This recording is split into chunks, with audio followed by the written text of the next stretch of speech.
कहानी राजा, रानी और रहस्यमय राक्षस। बहुत समय पहले की बात है। राजा वीरसेन और रानी यशोधरा एक सुंदर राज्य में राज करते थे। दोनों बहुत बुद्धिमान, साहसी और प्रजापालक थे। लेकिन उस राज्य के जंगलों में एक रहस्यमयी राक्षस का साया मंडरा रहा। हर पूर्णिमा की रात को किसी न किसी गांव वाले के गायब होने की खबर आती। गांव वाले डर के मारे जंगल की ओर जाना बंद कर चुके थे।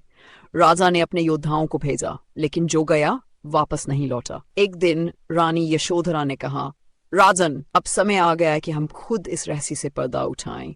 जब तक प्रजा डरी रहेगी, हम चैन से नहीं जी सकते। राजा ने पहले मना किया, लेकिन रानी की साहसिक भावना देखकर वे राजी हो गए। अगली पूर्णिमा की रात राजा और रानी भेष बदलकर जंगल में पहुंचे। चारों ओर सन्नाटा था। अचानक झाड़ियों में हलचल हुई और एक भयानक राक्षस प्रकट हुआ। 3 आंखें, लाल रंग की खाल और लंबा शरीर। लेकिन अजीब बात यह थी कि राक्षस ने हमला नहीं किया।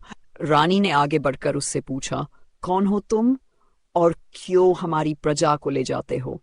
राक्षस की आंखों से आंसू निकल आए। मैं राक्षस नहीं, एक शापित राजकुमार हूं।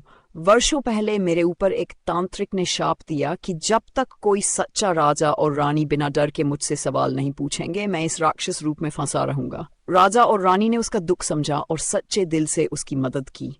तभी आकाश से रोशनी गिरी और राक्षस का रूप टूट गया। वह फिर से सुंदर राजकुमार बन गया। राजकुमार ने राजा वीरसेन और रानी यशोधरा को धन्यवाद दिया और कहा, आप दोनों का साहस, करुणा और प्रेम ही मेरे शाप की मुक्ति का कारण बना। अंत भला तो सब भला। इसके बाद जंगल से सभी गायब लोग वापस आ गए। वे जादू के प्रभाव में सो रहे थे। राज्य में फिर से खुशहाली आ गई। साहस हर अंधकार को मिटा सकता है। जो डर को पहचानकर उसका सामना करता है, वही असली राजा रानी होते हैं।